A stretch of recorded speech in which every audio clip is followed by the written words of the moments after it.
When in terms of creating madness, I want to talk about life experiences. And when one talks about madness and your life experience, I think we cannot not talk about Hunter Thompson. And Yes. talk about, yeah. He deserved it. Thank you. Let's talk about your relationship to Hunter and the things, well, in some ways as a mentor, but a friend, and how he affected your thoughts about things. Hunter was a lot of things to me, and when I met him, it was at the Woody Creek Tavern, and Which I've been to. yeah, I took Stephen Hawking there once, actually. Yeah, I did. Anyway, that's a different thing. Anyway. man, wow, to have been a fly on the wall, but also how I wish Hunter had been there.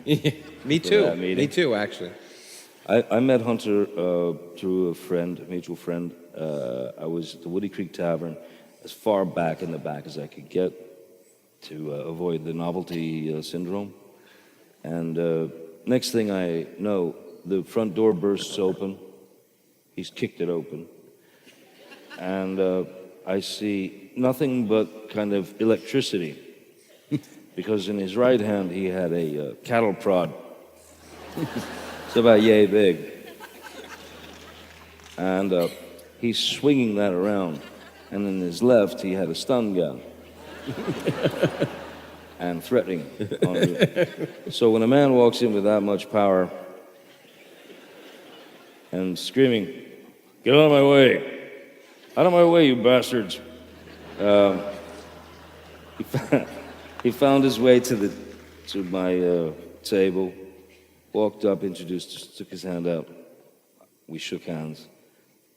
He introduced himself. "Hi, I'm Hunter." I said, "Yeah, Johnny, hey." Immediately we started talking about, we're both from Kentucky. He was from Louisville.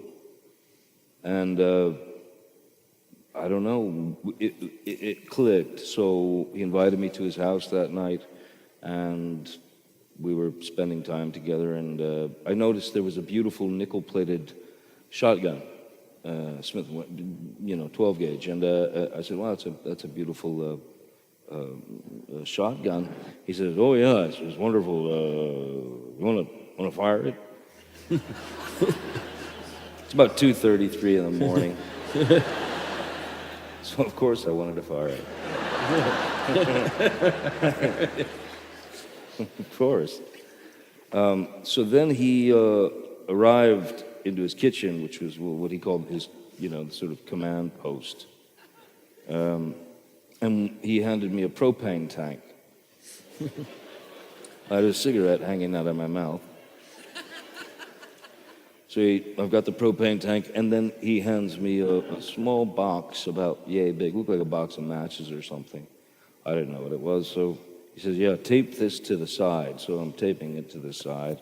I did a couple of them. I said, what are these little boxes?" He said, "Oh, that's nitroglycerin." Okay.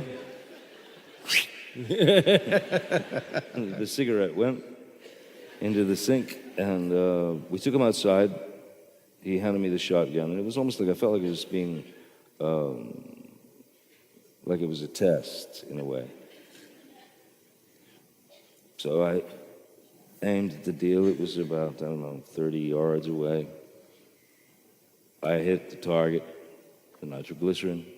The explosion was an 80-foot fireball. Straight into the air, and which included shrapnel.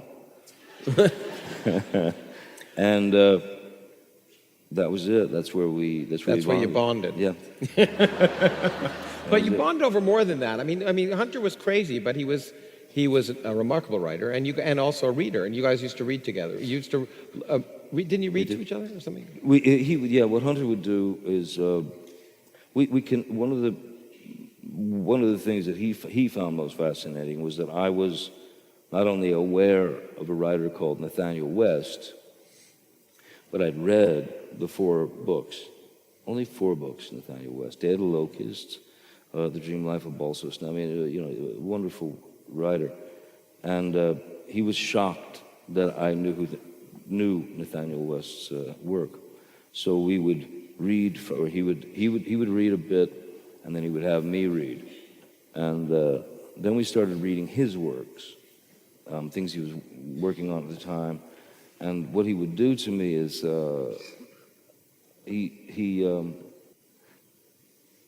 became a conductor, you know.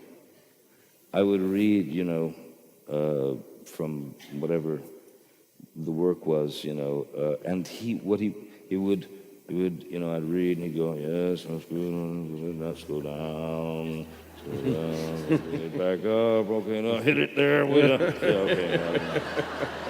And so basically, Hunter taught me how he wanted his work read, and which is I mean, if there's anything such as a blessing, that was it.